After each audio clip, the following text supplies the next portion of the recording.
19 दिसंबर 2020 ये वो दिन था जब ऑस्ट्रेलिया ने इंडिया को 36 रनों पे ऑल आउट किया एडिलेड में। और उसके बाद बहुत सारे लोगों ने इंडिया को क्रिटिसाइज किया, बहुत सारे लोगों ने ये तक कहा कि ये शायद इंडिया की वर्स्ट टेस्ट टीम है। और फिर आज 19 जनवरी 2021 जब इंडिया ने ब्रिस्बेन में जाके ऑस्ट्रेलिया को हराया, जहां पे ऑस्ट्रेलिया पिछले 32 सालों से नहीं आ रहा था, 2-1 से सीरीज अपने नाम किया और बॉर्डर गावस्कर ट्रॉफी को भी रिटेन किया। और आज सभी लोग ये कहने पर मजबूर हो गए हैं कि कहीं ना कहीं ये Indian team best ever Indian test team है। सो ये इतना बड़ा टर्न अराउंड हुआ कैसे 36 रनों पे ऑल आउट होने के बाद इंडिया ने इस तरह से वापसी किया और 2-1 से सीरीज अपने नाम किया, इस बारे में हम लोग डिस्कस करेंगे इस वीडियो में। और वैसे तो पैट कमिंस को इस सीरीज का मैन ऑफ द सीरीज चुना गया है, लेकिन इंडिया की तरफ से मैन ऑफ द सीरीज किसे होना चाहिए था? कौन से वो खिलाड़ी थे जिन्होंने इंडिया के लिए एकदम से सब कुछ बदल दिया और इंडिया को इस सीरीज जिताने में बहुत ही इंपॉर्टेंट रोल प्ले किया? ये भी आपको जानने को मिलेगा इस वीडियो में। और उसके अलावा आप लोग भी अपना ओपिनियन बता सकते हैं कमेंट सेक्शन में कि आपके हिसाब से इंडियन टीम के लिए मैन ऑफ द सीरीज कौन थे।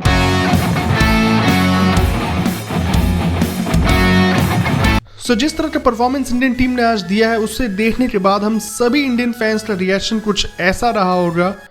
Oh my God! Wow! और जितने भी इंडियन प्लेयर्स हैं उन सभी का तारीफ बनता है, चाहे वो ऋषभ पंत हो, चेतेश्वर पुजारा हो, मोहम्मद सिराज हो, शार्दुल ठाकुर, वॉशिंगटन सुंदर, इससे पहले रविचंद्रन अश्विन, रविंद्र जडेजा, हनुमा विहारी, अजिंक्य रहाणे, सभी ने कंट्रीब्यूट किया। जसप्रीत बुमराह भी है वहां पे। सभी ने बहुत ही अच्छा कंट्रीब्यूट किया। लेकिन ये जो कमबैक है इसका शुरुआत हुआ था मेलबर्न से, जहां पे जब इंडियन टीम पहुंची तब वो 8-0 से इस सीरीज में पीछे थी। वहां पे अजिंक्य रहाणे ने कैप्टन्स नॉट प्ले किया। पूरे सीरीज में अजिंक्य रहाणे की कैप्टनसी की जितनी तारीफ की जाए वो कम है। जिस तरह से उन्होंने बॉलिंग चेंजेस किए, जिस तरह से उन्होंने अपने बॉलर्स के ऊपर भरोसा दिखाया।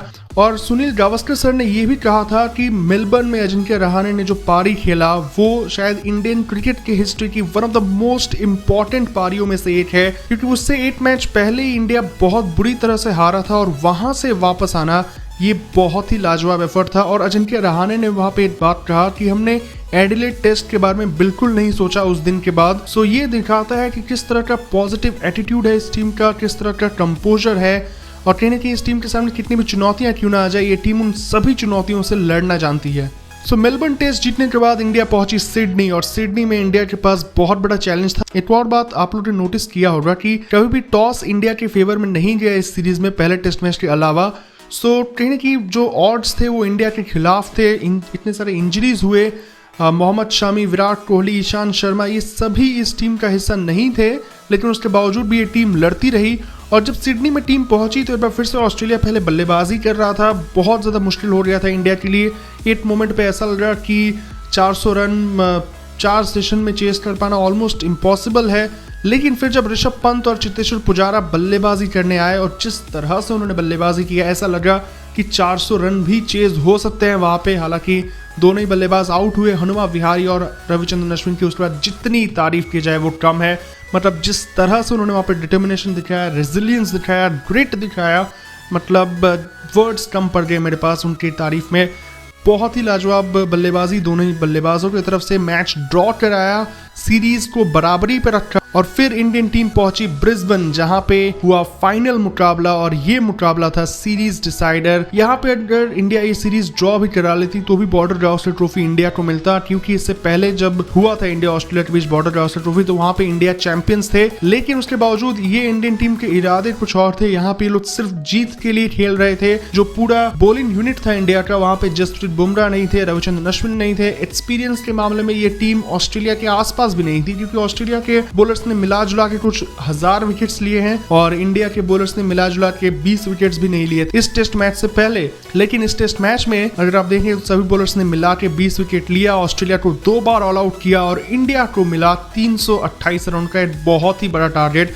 और फिर जिस तरह से शुभमन गिल ने बल्लेबाजी किया, जिस तरह से चेतेश्वर पुजारा एक वॉल की तरह वहां पे खड़े रहे, जिस तरह से ऋषभ पंत ने बल्लेबाजी किया, उन सभी चीजों की तारीफ करनी चाहिए। अब वैसे देखा जाए तो इस पूरे सीरीज में इंडिया के लिए कई हीरोज उभर के आए और किसी एक प्लेयर को चुनना जो कि इंडिया के लिए मैन ऑफ द सीरीज हो, ये काफी ज्यादा मुश्किल है। और मैं जरूर चाहता हूँ कि आप लोग अपना ओपिनियन बताएं।